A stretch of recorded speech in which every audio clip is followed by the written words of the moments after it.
All right, my name is Dave Burdick. I'm the director of the center. I'm really grateful for you to join us today.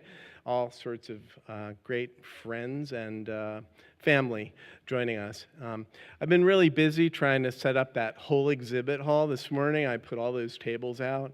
So I have nothing prepared in terms of introducing this wonderful panel. So forgive me, I'm going to wing it. Stockton signed on to an international initiative called the AgeFriendly University Global Network last November. We proposed, actually Elizabeth Elmore is in the room. Elizabeth Elmore, raise your hand. Elizabeth got hold of President Kesselman, Provost Vermeulen, who will be on our panel today, and Senior Vice President Susan Davenport, and said, we really need to get in on this initiative. And we got a time to give a brief presentation. I'll remember the look on their faces when they said, yeah, and this is a great idea, move forward. And so we moved forward. We had it endorsed with a full resolution from the Faculty Senate. And Dr. Vermeulen introduced it at a Board of Trustees meeting in December. So the AgeFriendly University Network initiative has 10 basic principles on how universities around the world can better support people of all ages, adults and older adults, in many different ways. So like this morning, we started with the breakfast of the Stockton Retiree Association. I see some retirees in the room. But also to make the university outward-facing and to bring elders to campus and to think of you as being part of our community. Stockton does this pretty well already, but the principles will really help us to be more mindful about it and to look carefully at what we do. So we brought in a great national, if not international, expert as our keynoter. Yeah, and her mother's with her too, making, So Carrie Andreoletti is one of the main leaders in the United States, spearheading the effort to get other universities to join the Age-Friendly University initiative. She's from Central Connecticut University. She has a degree from Brandeis University in psychology. I'm also a psychologist. We don't all try to psychoanalyze you, but much of her research you can read about in the description of her.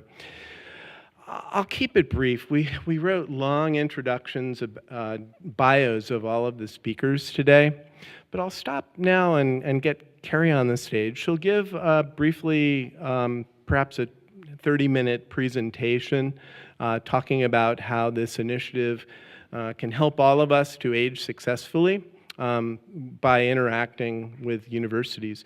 After Carrie's presentation, we'll have a distinguished panel that I will introduce at that time, and then we'll have a Q&A period so that you can all give us your suggestions. So thanks again for coming, and I welcome to the stage Dr. Carrie Andreoletti.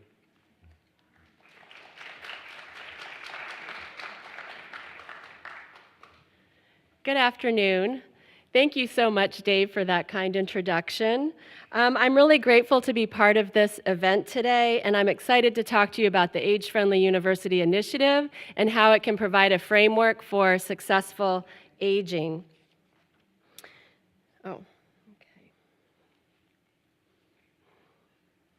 So here's an overview of how I'd like to spend the next 30 minutes or so. I'm going to talk to you a little bit more about what age-friendly universities are, why I think we need AFUs. It's a lot easier to say AFU than age-friendly university, so hopefully you are okay with that. How can AFUs support successful aging, and how can you participate in the AFU movement?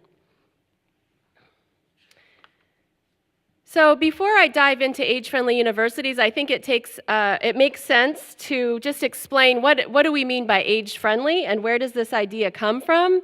In 2010, the World Health Organization established the Global Network of Age-Friendly Cities and Communities to promote healthy aging and combat ageism worldwide. The WHO Global Network consists of over 800 communities working to improve both the physical and the social environments to become better places where we can all grow old. Age-friendly communities focus on 8 domains of livability: So I don't know if you can see them up here. So things like respect and social inclusion, social and civic participation, access to transportation, healthcare, green space, communication, and so on. Affordable housing. The idea behind age-friendly communities, also called livable communities, is that let's create communities that are really livable and good for people of all ages across the lifespan. And so the AARP has really taken on this movement and supported it here in the United States, which is really rapidly expanding this movement. In the US, over 350 communities and 4 states, actually, are age-friendly. And right here in New Jersey, there are 10 communities, and I just heard that Atlantic City might be next, or at least there's aspirations for working on that. All right, so that really sets the stage for an age-friendly university. It didn't take long for people to start thinking about, universities are in communities, so what can we do to play a role in this age-friendly, livable community movement? So inspired by Ireland's vision for being a more age-friendly country, in 2012, the Prime Minister of Ireland and the President of Dublin City University convened an international team of educators, researchers, administrators, and community partners, to discuss and think about the role that institutions of higher education could play in the age-friendly movement. And the result of their work was the AgeFriendly University, and so the AFU Global Network was born. So the AFU Global Network is comprised of colleges and universities across the world, as well as organizations like the Academy for Gerontology and Higher Education, called AGI, which is the educational unit of the Gerontological Society of America. And in 2016, AGI endorsed the AFU mission and principles and encouraged all of their institutional members to do the same. So my institution, Central Connecticut State University, joined in 2017, and as Dave said just last year, Stockton University joined the network. And it's when CCSU joined just 2 years ago, there were only 15 universities worldwide. I think we were number 3 in the U.S., and now there's over 50. So that tells us that this is really something that people think is important, and it's expanding really rapidly. So it's also very exciting to be in on this at the beginning. We've got a lot of work to do, but there's a lot of exciting, opportunities. So what makes an age-friendly university approach one of the future?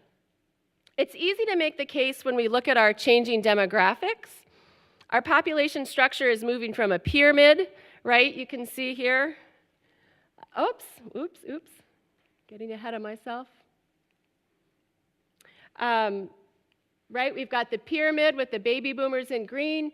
2040, we look more like a rectangle. So this means that by 2040, the percent of our population over 65 will be bigger than ever before. And from an age-friendly lens, this means opportunity. People are living longer and also working longer. Aging populations expand employment opportunities beyond just gerontology per se. Our aging is changing the nature of our consumer markets for goods and services across a wide sectors. Like including technology. So a lot of times people just think about healthcare, but really we need to be thinking about technology, travel, entertainment, home design, fashion, urban planning, and more. Employers, employees, and entrepreneurs really aren't going to be able to function in this new market space without some knowledge about aging, which higher education can support. We're also seeing changes in university populations and student populations. So if we look at the percent of full-time students under the age of 25, those numbers are declining, whereas students over the age of 25, that's where there is the greatest growth right now. So universities also need to pay attention to that. So why do we need AFUs? I could give an entire talk on this, but I'm just going to quickly share a few points. that I think connect well to ideas about successful aging, which we're all interested in. So number one, lack of aging literacy. Education about aging is extremely limited to non-existent in our school system in K through 12. In college, it's also limited. You might take a class on aging or gerontology if you're lucky, if it's offered at your school. But even in professions where we know that people are going to be working with older adults as part of their careers, very limited information, maybe a class. Next, there's limited opportunities for intergenerational contact. Our society is just too age segregated. So even though families are more likely to have 3 or even 4 generations alive than ever before, a lot of our society is still structured, by age group. So if we think about schools, community centers, senior centers are often separate, 55+ housing developments. We need to create more opportunities for intergenerational contact. Also, work lives are changing. People are working longer, they're living longer, but also people are much more likely to change careers over the course of their lifespan than ever before. So we're all going to need more educational support, either to gain new skills for our current work or if we want to go back to school to explore new work. And then finally, people are increasingly interested in encore careers and opportunities for lifelong learning. And so I'm just going to say a little bit more about that. The Pew Research Center finds that the majority of older people, consider themselves to be lifelong learners, and in the last year say that they've spent time on activities that involve learning. The success of Osher Lifelong Learning Institutes is a great example of this, and I think you have something similar at Stockton. But these are often, siloed and age segregated. Advocates of lifelong learning argue that we need a more contemporary age-integrated approach that calls for moving older learners from the margins to really the mainstream in higher education. And we also need to provide older adults with broader and more direct access to educational activities across the board. I mean, there's a lot of different reasons why people want to come back to school, and so we need to make sure that we have programs and opportunities that speak to those different reasons. We also know that older adults are looking to apply their life experience to address social problems through either volunteering or encore careers. In encore careers in later life combine continued income, personal meaning, and social impact. And higher education can also support this through programs that are really geared to encore learners and doers. We know the benefits of lifelong learning on individual health and well-being, and I'll talk more about that in a few minutes. But these benefits really extend beyond the individual.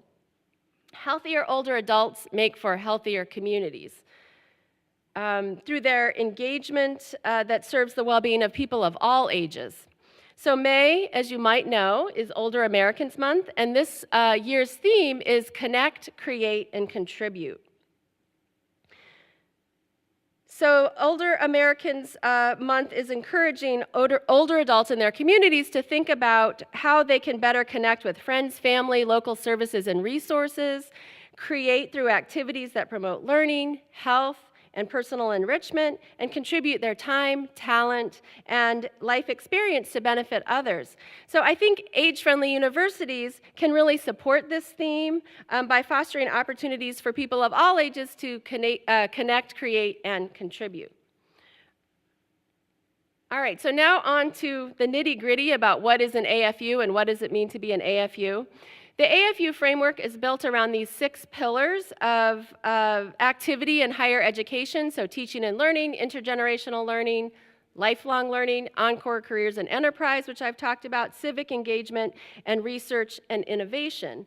And then it's from these 6 pillars that there are these 10 AFU principles, which Dave mentioned and talked about. And these principles really provide the guiding framework for institutions so that we can use these principles to help develop our age-friendly missions, programs, policies, and partnerships, as well as identify gaps and opportunities for other age-friendly efforts. And really, these are aspirational. So just as soon as you join the network, it doesn't mean that we're meeting all of these principles, but it's something to work towards, right? And I think I've found this to be the case in my university, and talking to other people who have joined the network.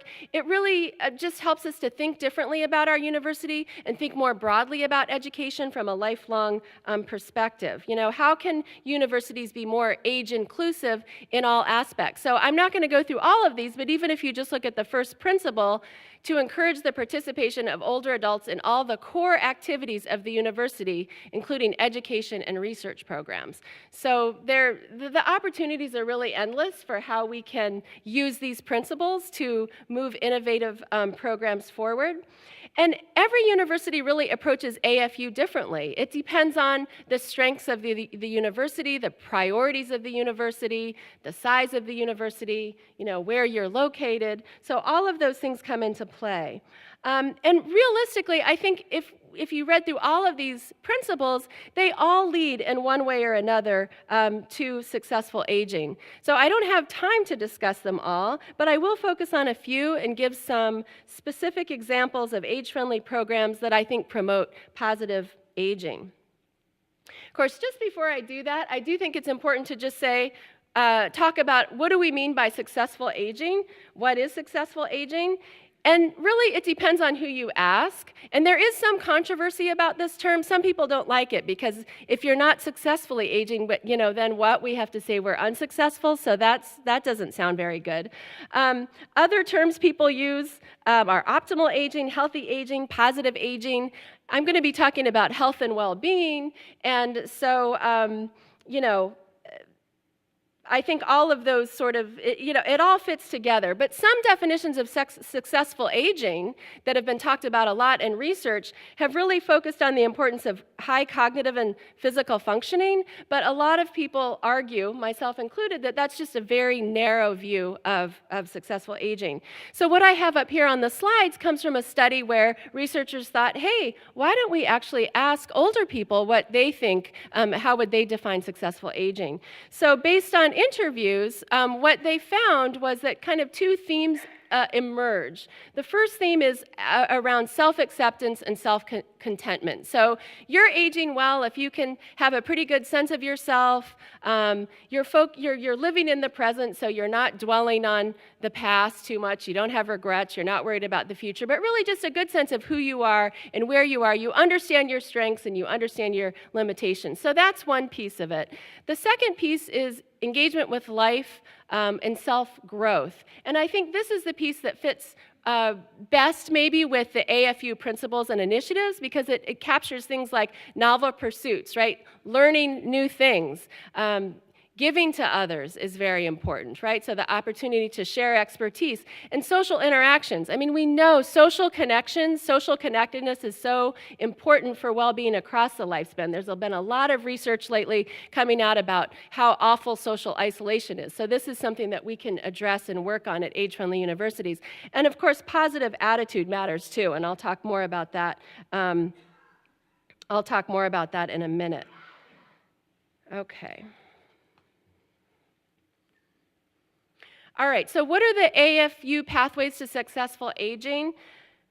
I think that age-friendly universities have the potential to create pathways for students, faculty and staff, and community members through education, so that's aging knowledge, positive attitudes, intergenerational connection, research, and communication. And again, I can't cover it all, but I'm going to show you how some AFU principles can promote successful aging. And as you'll see, in many cases, these principles are connected and kind of overlap, but I'm just going to, for simplicity's sake, I'm going to sort of discuss one at a time. So one AFU pathway to successful aging is related to principle number 7, to increase the understanding of students of the longevity dividend and the increasing complexity and richness that aging brings to our society. The longevity dividend really describes the economic and health benefits that can accrue when people live longer and healthier lives. So despite the fear of silver tsunamis, which is a horrible term, don't ever use it, and public debate about the burden that our aging population is going to place on society, research actually suggests the opposite, that aging populations really have the potential to boost our economic productivity.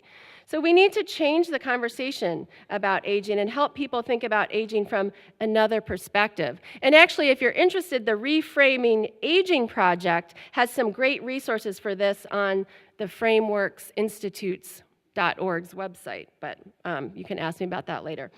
So research shows that accurate knowledge about aging fuels positive attitudes, and it fuels positive attitudes not just in older people, but also in younger people.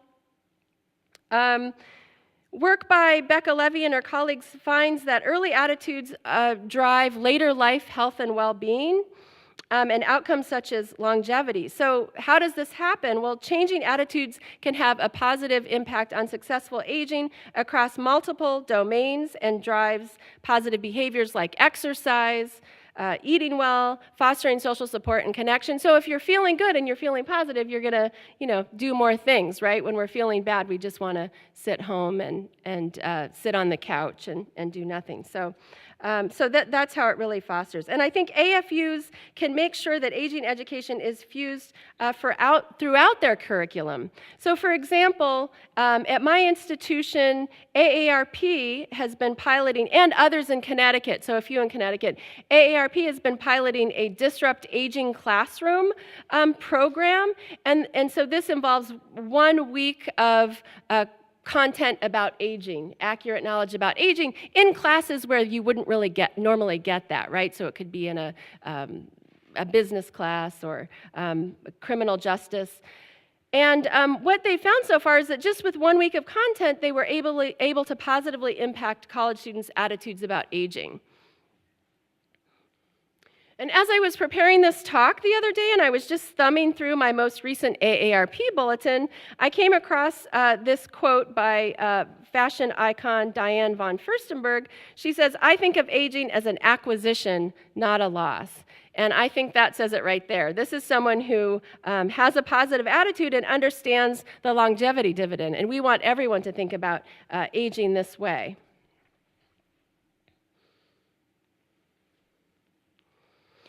All right, another AFU pathway to successful aging is through principle number 4, and this is my personal favorite because I really love intergenerational programs and the things that happen when you get people from different generations together. Research shows that intergenerational programs can reduce ageism on both sides, promote more positive attitudes about aging, improve even school attendance in kids, a lot of studies show this, and contribute to a greater sense of social connectedness and generativity in older adults. Researchers have found that bridging generational gaps through intergenerational programs can decrease loneliness, foster the development of new roles, and provide purpose and meaning in a life stage where sometimes opportunities for that are limited. So all of these factors are associated with better health and aging, or health and well-being, successful aging. And so I think this is a place where universities can really have an impact, right? We have a lot of young people on our campus, and so if we bring more older people on campus and have them do things together, good things can happen. And so I just, as an example kind of the important, the impact of intergenerational connection, I just want to share with you a few comments from some of my students and older adults who participated in a brief intergenerational program that I call WISE, where all that happens is they get together in small groups for an hour, a couple times over the semester, and they talk about things. I provide some questions, but they talk about relationships, family, technology, the environment. And so I'm sharing these comments because if you look at them, you can see similarities in some of the apprehensions that and the ideas that both participants come in with. So younger adults often say this comment, "I did not expect most of them to be so with it."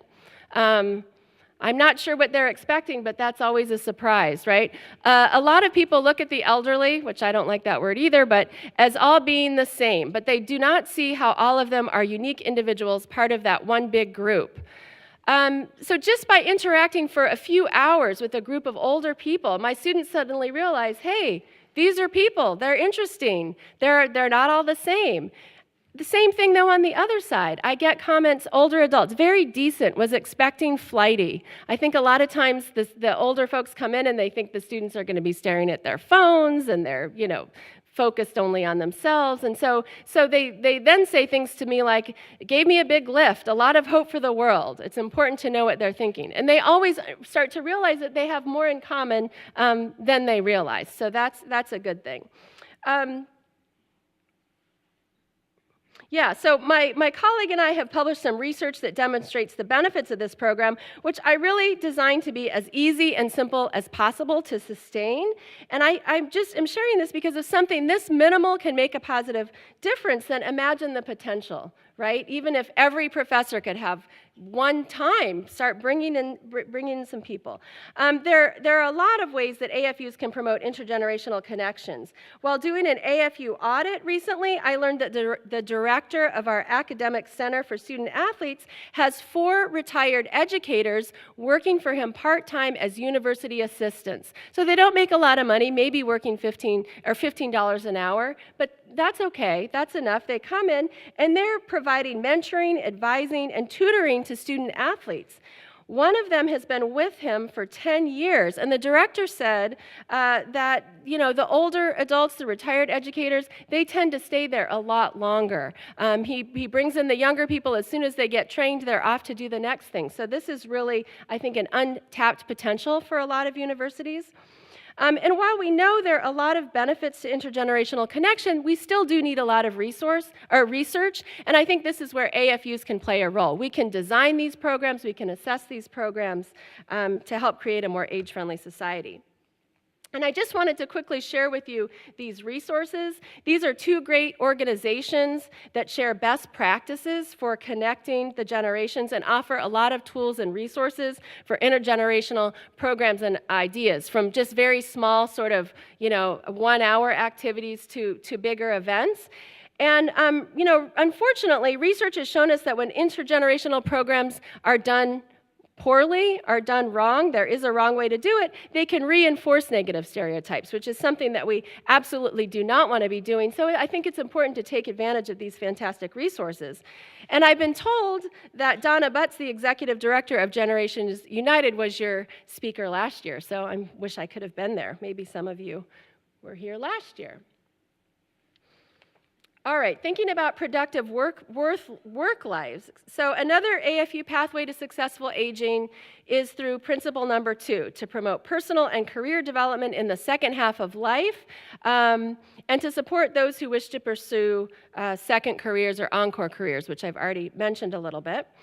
AARP's recent report on the future of work at 55 and over found that working adults want programs delivered in higher education settings. And research has shown that the educational support of workers across the lifespan fosters more productive and enjoyable work lives. So more meaningful work, greater sense of purpose, productivity, feelings of generativity. All of these things are associated with less stress and higher levels of well-being. So education in the second half of life can help people to find more meaningful work. And all of these things are important components of health, well-being, and successful aging. I think another way AFUs can foster productivity is by advocating for what I call executives in residence. So these are positions for adjunct faculty or part-time faculty, academic tutors, counselors, and other educational roles that can leverage their tremendous experience and talents of older adults. AARP provides a lot of resources for people 50 and over looking to career changes, so I thought I would just share with you a couple of inspiring examples from their website of people who decided to go back to school later in life to pursue second careers. So Christiane Bishop, she went from court reporter to doctor, and actually, I believe she became a geriatrician, which we need more geriatricians. She graduated from medical school at the age of 48.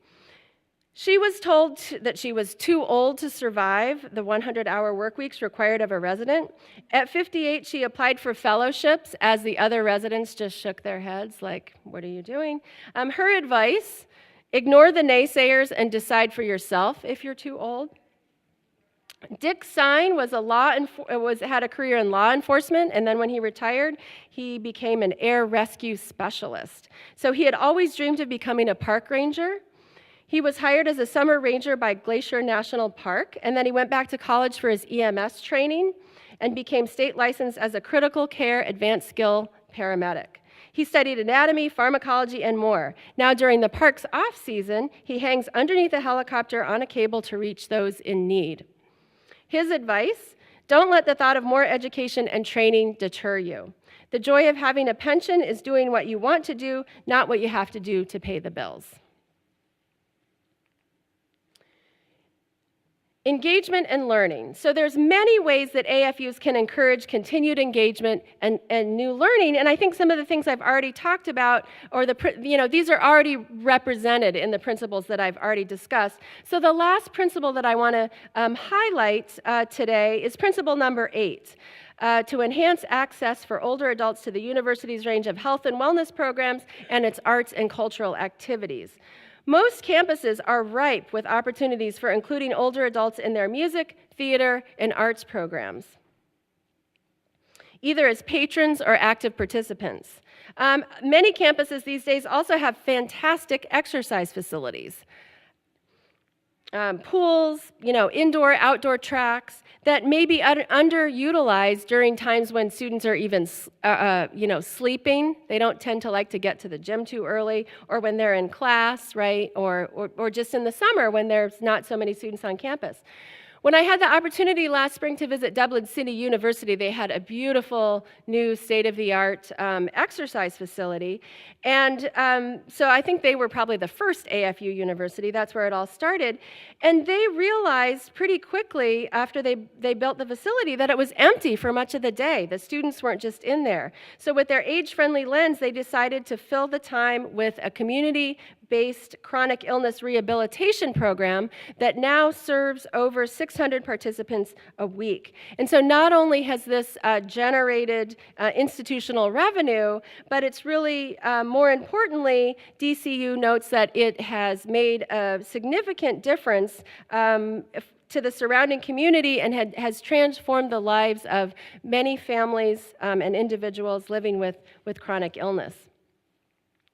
There's just volumes of research demonstrating the benefits of physical activity for cognitive health, mental health, physical health.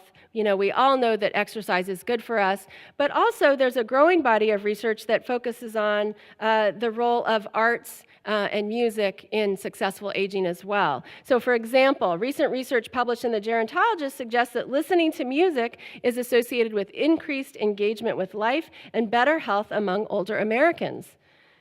So they suggest that we need to start using music as a public health initiative, right? AFUs could do this, right? Could explore this. Another study finds that involvement in performing arts organizations may have lifelong benefits and is associated with well-being for both younger and older adults. Through my campus audit, I recently learned that classes in the arts and modern languages are some of the most popular for older people coming back to school just to audit classes for fun. So at our institution, if you're 62 and over, you can audit classes tuition free. There's a few small fees, but that's a pretty good deal. So let me just share one example. This is Tom Zaccheo. He practiced as a gastroenterologist in in Connecticut for 35 years. And one of the cool things about becoming an AFU and talking about it is you suddenly, all these people come out of the woodwork and you get to meet and talk to really interesting people. So I had the pleasure of meeting Tom, he's 86. Since retiring in 1990, he finally has time to pursue his real passion for the arts, and he's been taking classes at CCSU in drawing, Italian, ceramics, and sculpture. His wife Janice has also taken advantage and taken several classes. This first piece here, the ship, is one of his favorite pieces, and he created this sculpture in honor of his immigrant parents who traveled from Italy to the U.S. in steerage on a very long ocean voyage, and they settled in Windsor, Connecticut. And then the third picture depicts a piece he's currently working on in his sculpture class, although now the semester's over, so maybe he's finished this, but about the impact of the Industrial Revolution. And Tom says he really enjoys taking classes with the younger students as well as teachers returning for advanced degrees. We're a teaching college, so there's a lot of people who come back. He feels that he serves as a good role model and in terms of his passion, his seriousness, his general demeanor, and thought process. Okay, so as I mentioned earlier, every university approaches AFU a little bit differently depending on their strengths. I'd like to quickly share a few highlights of some innovative programs, all of which address one or more of the AFU principles and promote successful aging. So I'm going to do this very quickly. So, talk of ages. Lasell College is a good example of the potential for intergenerational exchange. Intergenerational exchange. So Lasell College has a retirement community, Lasell Village, right on their college campus. And residents there are actually required to participate in a certain number of hours of educational and fitness activities. So this has allowed them to get really creative. And I'll just one of their kind of most popular and successful programs is their Intergenerational Modules program. So Joanne Montepere, who runs the center there, realized and found out that a lot of older people there, they don't want to take a whole 15-week class, but they're excited to sit in for a couple of weeks or a few sessions. So she's created these modules that can involve interactive lectures, small group discussions, intergenerational panels, book groups, debates, joint art projects, like all sorts of things, but you've got young and old in the classroom, and modules are offered in art, history, social psychology, ethics, film, biochemistry, music, marine biology, and more. And this is something that I've been experimenting with on my own campus and would like to see happen, because I think this is also a great way to sort of infuse some aging knowledge into the regular classroom. Because even if you don't talk about aging, when young people have the opportunity to engage with older people, light bulbs go off, right? And they learn something. All right, Washington University in St. Louis has several very strong aging programs. As an AFU institution, it's really looking to how it can improve aging education and engage more stakeholders, so students, faculty, staff, alumni around aging, and make age diversity a valued feature on its campus. So they're Washington University for Life. I just love that. We should call Stockton University for Life, CCSU for Life. I love that. I don't know that we can all steal that, but I think it's good. That is really a new initiative on their part, and it's a move in this direction. And I really like their whole person, whole life lens, right? Thinking about living and learning across the lifespan.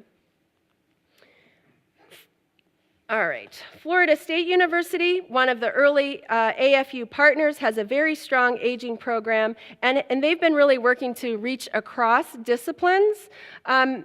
So for example, they have worked with the College of Engineering and the School of Entrepreneurship to build the annual InnoVenture weekend around aging. So InnoVenture is an intensive 2-day team-based research and development business pitch competition involving students from engineering, computer science, business, entrepreneurship, and more. And so older adults from the local community pitch the problems to the student teams, and they try to solve the problems by coming up with products, and then also the community members also serve as judges. Okay, finally, So finally, at my institution, we're using our AFU status to also try to broaden our reach and strengthen our connections both on our campus, but also across the community. We've embraced our university status as a Carnegie engagement, community engaged institution, so that's one of our strengths. And we have a new marketing campaign, a new president. Community is central. And so to this end, we've been working a lot with AARP Connecticut and our local area agency on aging, and others to bring attention to aging issues in Connecticut. And so we've collaborated on several programs built around the Disrupt Aging theme that's brought together faculty, students, university administrators, aging service professionals, and community members to discuss local aging issues and talk about how we can build bridges to address these problems. And if you're interested in learning more about that, you can read our paper, and there's a special issue about age-friendly universities that recently came out in Gerontology and Geriatrics Education. All right, so now my question to you is, what can you do at Stockton University? How can you be a part of the AFU movement? I mean, you're already doing amazing things here. So congratulations for joining the network. I'm excited to have you as part of the network. It's really an exciting time. We're all on the same boat. We've committed to this important initiative, and now we have to decide how best to move forward using the AFU's framework to promote health and well-being for all of our citizens across the lifespan. I mean, it really takes a village. There's no shortage of ideas and opportunities, and I hope that I've inspired you and given you some ideas for what you can do here at Stockton. I encourage all of you to think about the AFU principles, Stockton's strengths and priorities, and I know you already have a lot of strengths, and what you can do to get involved to create a more age-friendly campus and community. And I think conducting a campus-wide assessment to map what you're already doing well that support the AFU principles is a great next step.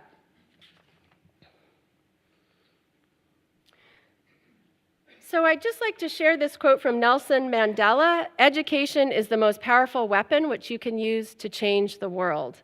AFU really provides a framework for helping us to think about education more broadly. AFUs can provide opportunities for connection and learning across the lifespan to help promote successful aging for us all.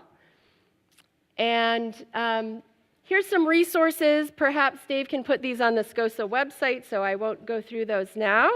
And I know time is short, but I just want to say some quick thank yous. One to Joanne Montepere at Lasell, who is really a mentor to me, and if it weren't for her, I would not be standing here today. My colleague at CCSU, Andrea June, who is my partner in all things age-friendly, the Academy for Higher Education. Also, I should have put on here the Retirement Research Foundation, which has supported some of the efforts for educating people about the AgeFriendly University. And finally, Dave Burdick, who also just found out this week that he's the 2019 recipient of the Clark Tibbetts Award, which is, yes, huge. This is the most prestigious award, really, in gerontology and geriatrics education, and it's well-deserved. So, all right, thank you for your time. All right. Thanks, All right, well, so now we're going to have our panelists come up and get mic'd, and while they're doing that, so I can keep things moving, I'll ask, I'll give a little bit of introduction. So I'll ask Ambassador Hughes, Dr. Frungian just got his doctorate, and Provost Vermeulen to come to the stage, and Carrie will sit on the stage as well. Is Karen Rose in the room? Karen Rose is going to be helping us take this meeting forward afterwards, and she'll lead a question and answer. It'll be maybe a little bit brief and maybe go a little informal due to time, but we see this as one big step towards moving Stockton forward as an age-friendly university. Dr. Christine Ferry, wave. So she and I gave a presentation on this at our festival last year, and so we've been working on this for a while.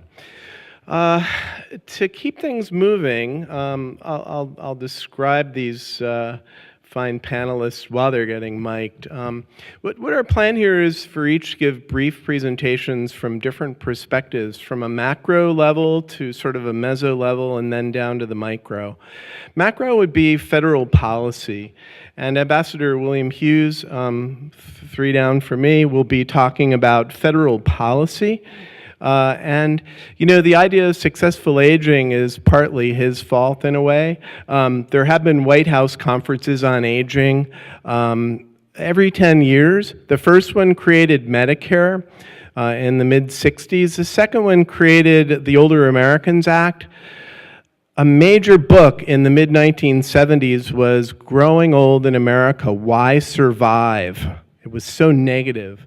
But when Ambassador Hughes helped to be the policy on the policy committee of the 1995 White House Conference on Aging, they were looking at older individuals as people who still have major things to provide and resources. So we'll start with Ambassador Hughes, and we'll move on to Dr. John Frungian from the Hughes Center, just named as interim executive director of the Hughes Center, named after Ambassador Hughes.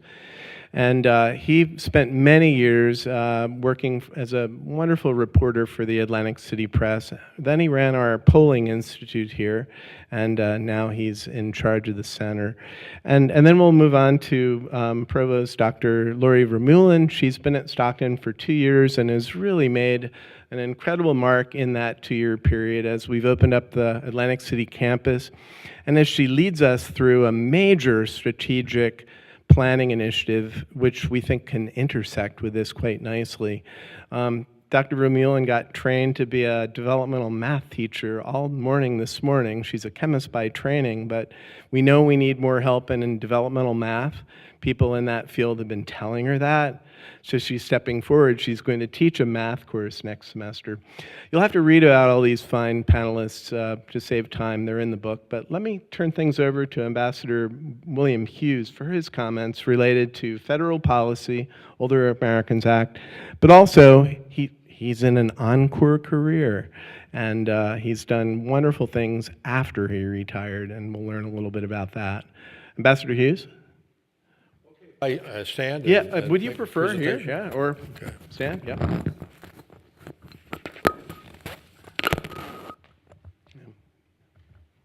I can see the audience a little better. Yeah, the glare is difficult up here. Well, thank you very much, Dr. Burdick, and good afternoon, all. First of all, let me congratulate Dr. Burdick once again for that tremendous award just announced this past week, the Clark Tibbetts Award. That is such a great honor, and well-deserved. As Dr. Burdick has indicated, I've known him for probably 40 years at this point. During the years I served in Congress, I had numerous contacts with David on his tremendous work here at the university. And I want to congratulate Dr. Andrietti for her presentation. It was very comprehensive and very interesting and hit all the subjects, and it didn't leave me much to talk about. And it's good to see Dr. John Frungian. That has a nice ring to it. That just became a doctor, as well as the interim executive director of the William J. Hughes Public Policy Center here at Stockton, and he will take that Public Policy Center to a new plateau. And I'm happy to be a part of the panel with Dr. Vermeulen, who has only been provost for a short time, but she's made a difference in just the time she's been here. Stockton University is an amazing success story. And I hope you're not going to dock me for me talking about Stockton. I only have 5 minutes, but let me say a few things about Stockton. It's amazing. Stockton University is only 48 years old, and look at what they've done in 48 years. It's amazing. They are truly one of New Jersey's treasures, a real gem as an educational institution. And under the leadership of a number of wonderful, forward-looking entrepreneurs who were presidents of this university, they've taken Stockton to be one of the finest small liberal arts colleges in the country in just 48 years. It's amazing. They have a tremendous faculty, and I'll tell you, I'm happy that I was able to teach here for a number of years when I returned from Panama, and it was a great honor. And you know, we're talking about, aging. You want to age, you hang out. You don't want to age, you hang out with young people. Now, I can tell you from personal experience, I've got 13 grandchildren and great-grandchildren. I've got 4 very young little boys. My son has 4 little boys. And when they visit me, they get your attention. It's almost like Sandy has moved through again. But what a tremendous feeling it is. It's uplifting to be with my grandchildren. And I'm going to talk a little more about that as I go along. But, it was my pleasure to serve in the Congress of the United States for some 20 years. I never thought that would be in the cards for me, but it was. I took a chance and won in 1974 an election to represent this district, the 2nd Congressional District. And one of my true honors as a member of Congress was to serve on the Select Committee on Aging. How many remember Claude Pepper from Florida? Senator Claude Pepper.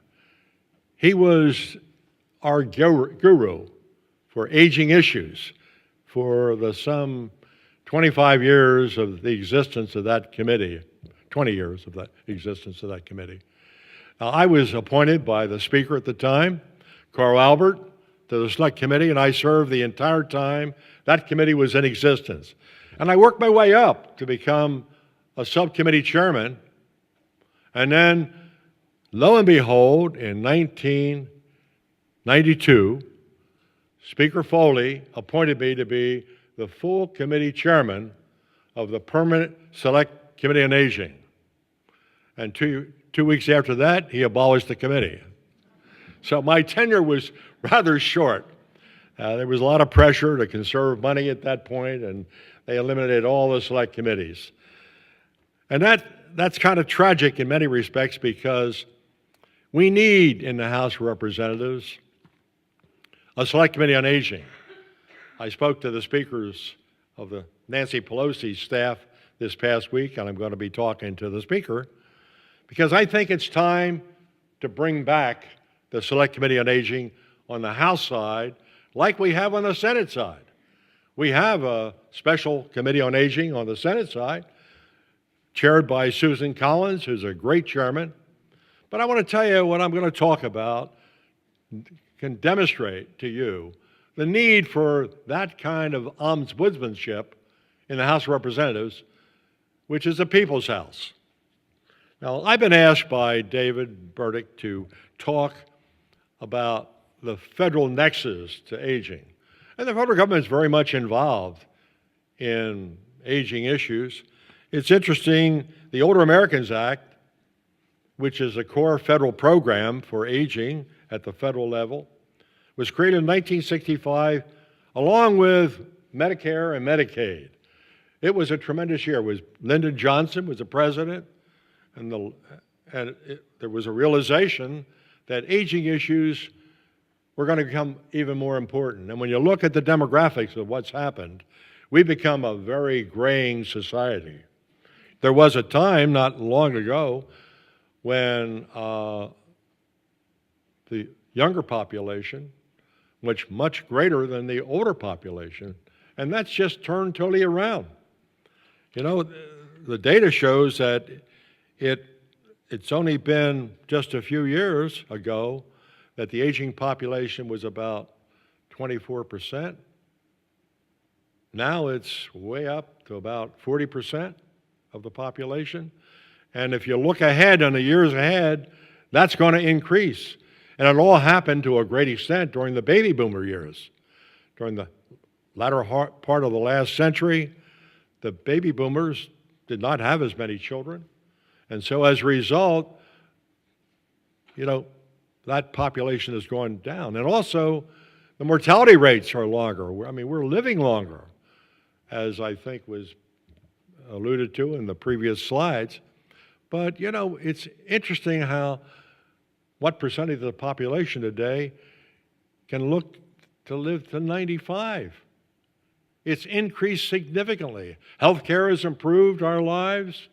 People are taking better care of themselves. We've now focused more on exercise. Very important. So as a result, we're all living more. And that's a blessing. That is God's blessing.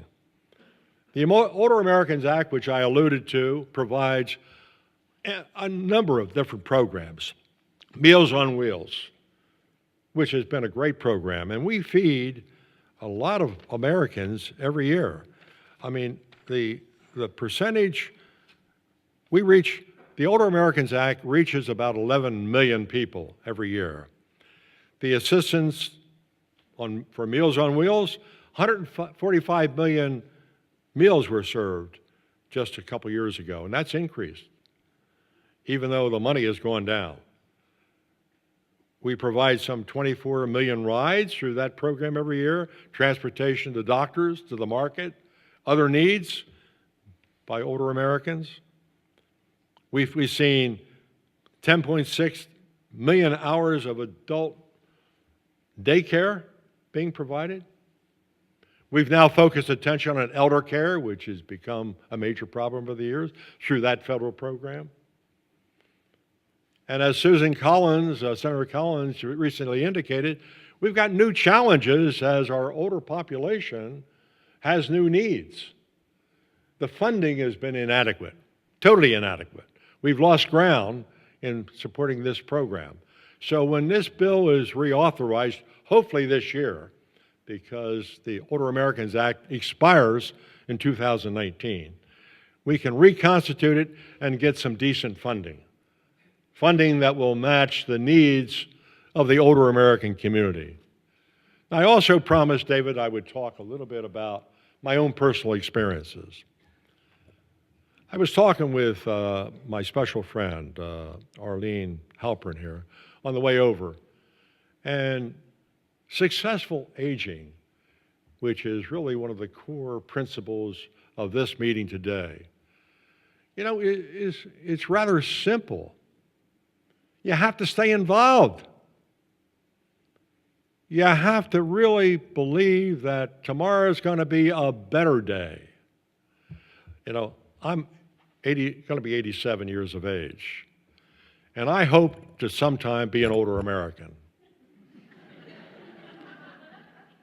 That should be basically our calling card. The secret is to be involved, stay engaged. Intergenerational meetings and discussions is very important.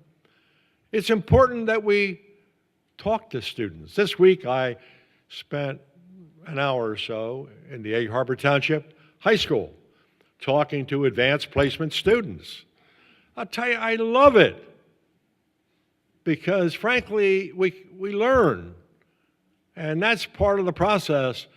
Education is a continuing process today, and Stockton University believes that as part of their structure. I see the president has just joined us, Dr. Kesselman, who is a great leader of this fantastic university. And they really reach out to older Americans. And we have more older Americans graduating each year who stay engaged. You have to look for your next goal.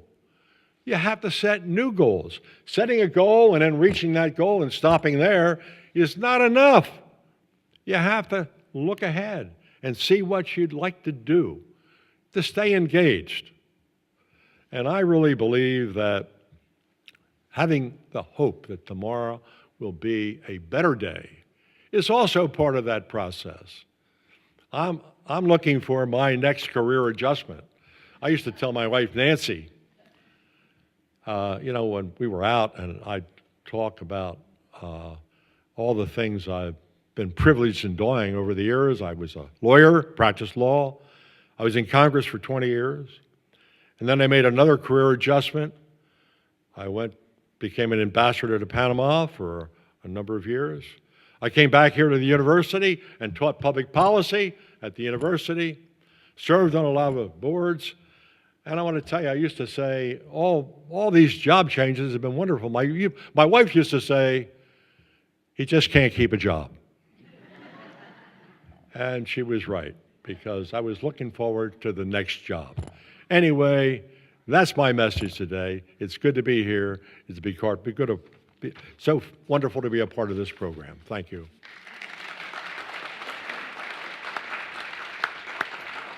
Thank you, Ambassador. When he retired, someone in an audience asked him, what's he going to do to give back now that he's not a member of the House? And I thought, give back? So last year, Neil Gorsuch and Joe Biden were both here enriching our community thanks to his encore career at age 86. John Frungian, doctor. I'm just going to briefly interrupt the program to introduce Dr. Harvey Kesselman, the president of Stockton, who is going to share what we've talked about briefly, but is truly an important and exciting news that we got at Stockton this week. Hi, everyone. How are you? Thank you, Ambassador, for those kind words. Can you hear me? Good. First, for some reason, this particular conference each year becomes much more relevant to me. And as I've gone to many of them, but the reason I'm here today, first, let's get Dr. Christine Ferry here. In addition to being an incredible scholar, member of our faculty member, she is the consummate colleague. Her support of David Burdick and of this program has been nothing short of phenomenal. If I were ever to go to battle, I'd want her in that foxhole with me. She is an incredible colleague. She's done so much for this program at this institution, so please give her a warm round of applause. Now, the reason I'm up here is I am going to have the distinct pleasure of informing all of you that our own Dr. David Burdick just recently won, literally this week, the Clark Tibbetts Award, which is the national award, one in the United States, to the individual or the organization that has most promoted gerontology programs in the United States. Dr. David Burdick, okay? This is extraordinary, David. Come up here.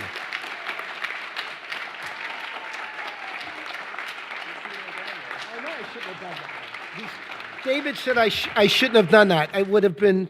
This is a surprise.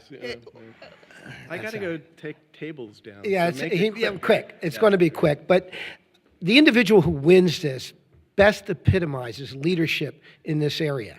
And it's someone who carries the torch and truly is the architect of a program of this nature. To be included in that group of individuals, and the award began in 1980 with Clark Tibbett, who was at the University of Michigan and then followed in a number of areas.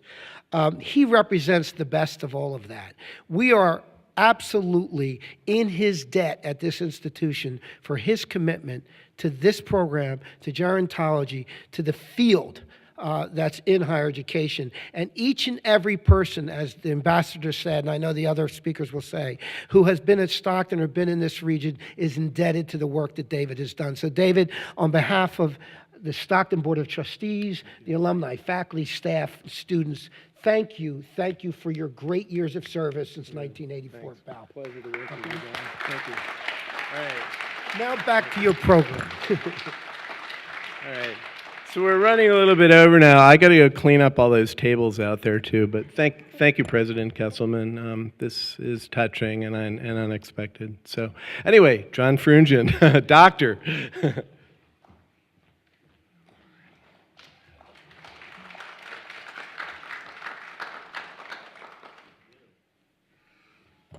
So I get to follow an ambassador, a president, and a national award winner.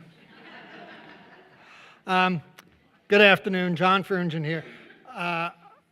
We've heard people talk about the demographics of this population. And so I looked at some of the principles and the pillars of the AFU, as Dr. Andrioletti said, and said, what does that population that we're trying to reach look like here in New Jersey? So I put together a short demographic profile from New Jersey. 65 years and older, you can see in just 7 years the growth in that population. It's a growing population. This is 15% of the population. And to put that in perspective, if you looked at just the adult population, that would be 20%, 1 in 5 people. And that's roughly equivalent to the Hispanic population in New Jersey. So it is definitely a sizable population. And we're talking about female women 65 and older, 9%, almost 10% of the population. So there's truly a core population that needs to be served and can be served with this age-friendly university. And we hear how much more the older workers are staying in the workforce. And just in 7 years, you see it's gone up almost 2 percentage points, which doesn't sound like much. But if you look at the raw numbers, 200,000 to more than 250,000 in 7 years, that's a lot of people who are remaining in the workforce. That's an increase of almost 35%. And to put it in perspective, in every county in New Jersey, that means there are 3,400 more people in the workforce looking to work. And so are they prepared? And what is it that universities can do to help these workers? The group that has college education has really stayed static. You look at the age 25 to 44, and there's steady growth in the percentage who have gotten a college degree. But among 65 and older, it's pretty much stayed the same. So there's a real need among workers, among people who want to stay engaged, who want to work, want another encore career, to get those skills. And I think that's where universities can really play a role. I put this slide up, the number of veterans, because Stockton is one of the most veteran-friendly schools in the nation. And we have a very sizable veteran population in the student body here. And we talk about intergenerational influences. The number of veterans in New Jersey has declined, and this is just over a few years. And these are role models. These are people who are, if they're active in the university, interacting with our students, really have something to give. And so it's important that we recognize who's out there, who needs these services, and who can help our students. Real big difference in the demographics here in race and Hispanic background. 80% of the generation over 65 are white, and only 68% in the general population. And look at the Hispanic numbers, 20% Hispanic in the general population and 10% among the elderly. And so there's great opportunity for cultural interaction, for dialogue, and the university really provides a great setting for that to happen. And I'm just going to show a picture.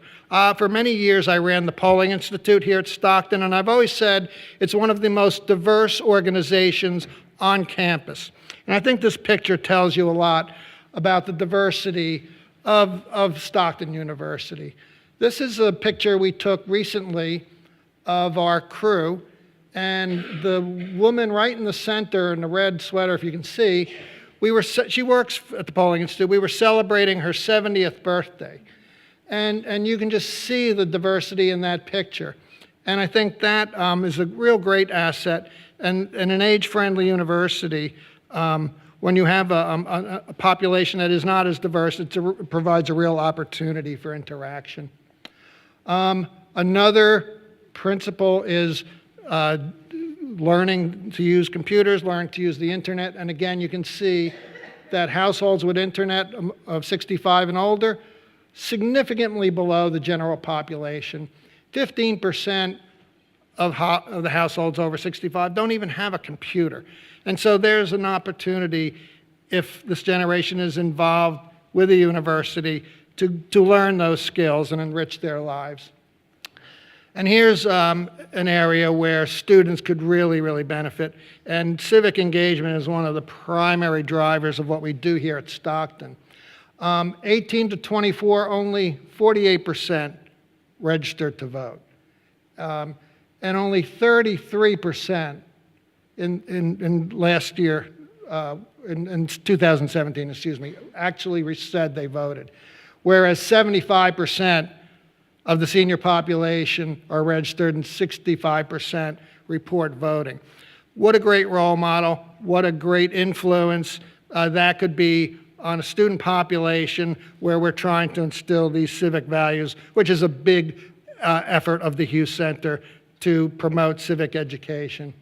And finally, I just thought this was an interesting slide to throw up there, that only 2.5% of teenagers in the US live with one or more grandparents. And so everyone has grandparents at that age, but there's not that much interaction. And I think Dr. Andrioletti spoke about this, how enriching it is when the generations meet and talk and realize, wow, they're real people. And so another great opportunity that I think an AFU provides. And I thank you for your attention. It's really a pleasure to be here and to kind of wrap up the presentation, bring you home to Stockton. So we've heard about the nation and the state a little bit, and now Stockton University, and how does that fit in? As Dave said, we're working on a new strategic plan here, and many of the pillars of that plan overlap with the strategic priorities of the AFU organization and with the state of New Jersey. So first I wanted to correct Dave and say that I've been here 3 years, not 2. And you know, the time really goes by when you're really engaged. And the other thing I will point out is, you know, people will come up to me and say, I don't know what it is about you, but you look different. You look great, they'll say. And I say, I'm growing out my gray hair. And then when people realize that's what I'm doing, they say it is stunning. And so I just want to put that plug out there, because I've had gray hair for 30 years and I'm finally growing it out, and I'm just getting these rave reviews. So, you know, I'm with all of you with that. I like the idea of talking about the encore career. I've been through several careers. I'm a chemistry professor, then I became a chair of a department, then a dean, now a provost. And as Dave said this morning, I was learning about how to teach developmental math. And the reason I wanted to do that is, like, I can't imagine my life without teaching and learning. So when my husband says, when are you going to retire? I said, I can't imagine retiring because I can't imagine giving that up. And the reason I'm learning about how to teach math is I've heard from so many of our faculty, and I've heard from our colleagues nationally, that students are different today. They're different from when I was a student. They're different from when I was teaching full-time 15 years ago. And I said, I want to know what that's about. I want to learn what that's about, because the students are going to be our future. And again, that really fits in with what we're doing with the age-friendly universities. So just briefly, we have 6 pillars in the Stockton strategic plan that we're developing. They're very much aligned with the strategic plan for higher education in New Jersey. And the first one is inclusive student success. And so when we developed this, we had a lot of discussion. It's kind of easy to come up with student success as something we should think about, being an organization in higher education. But what came up was that word inclusive had to be included. And so once we added that, we keep asking, what does that mean? What does that mean to be inclusive? What does it mean to be a student? What does it mean to have success? And so all of those things together are really kind of formulating our strategic plan. So inclusion has to do with the fact that our student population is becoming more and more diverse. It is becoming older. And we talk about traditional college students age 18 to 22. We used to talk about non-traditional students who didn't fit in there. Now they're called post-traditional students because they're simply older, and most of them are getting older and older. And what we've learned today, and we can capitalize on, is this idea of the lifetime of learning and the different types of learning and teaching that we need to do throughout the course of our lifetime. So what it means to be inclusive, the ways of learning, students are different today, they're learning differently. The people who are learning, our students are older, they're from a more ethnically diverse population, they're from a lower socioeconomic class, they've overcome many kinds of life challenges. What does it mean to be a student? So again, a student isn't what we might have thought about 20 years ago. We were talking this morning about how higher education has opened up to more and more students, so that's why the students are different. We have a majority-minority student body. We're going to have that very soon, and again, we have the post-traditional student. What does it mean to be successful? In higher ed, we often measure that in terms of graduation rates, retention rates, but that's something we measure to say the institution is successful. What does that mean to a student and to those different types of students? How would they measure success when getting their education? So that's our main pillar in our strategic plan, inclusive student success. We also have teaching and learning, and again, what's called for in the statewide plan is also aligned with the AgeFriendly Universities, is getting college credit for learning outside the classroom and learning in life, the life learning that you get through a lifetime of experience. So that's a new thing we're looking at in higher education. We're also concerned with strategic enrollment management, our third pillar, and again, thinking more broadly about who enrolls and when they enroll in life. Others are fiscal sustainability, important to us all. Diversity and inclusion, again, reiterating the fact that our students are more and more diverse, and in order to be inclusive, we need to make our faculty and staff and our way of teaching more and more diverse. And finally, our last pillar is people, communication, and shared governance. Kind of brings it all together for us, people being the most important part of what we do at Stockton. Stockton is a very community-engaged institution. We are also a Carnegie-engaged classified institution, and SCOSA and the various other institutes we have at Stockton is what makes that happen. And so we're really looking forward to how we can integrate all of the elements of our strategic plan with the state and with the idea surrounding the Age-Friendly University. And I think we're very well poised to do that, especially for our colleague, Dave Burdick, who's helped us to get there. So thank you for that.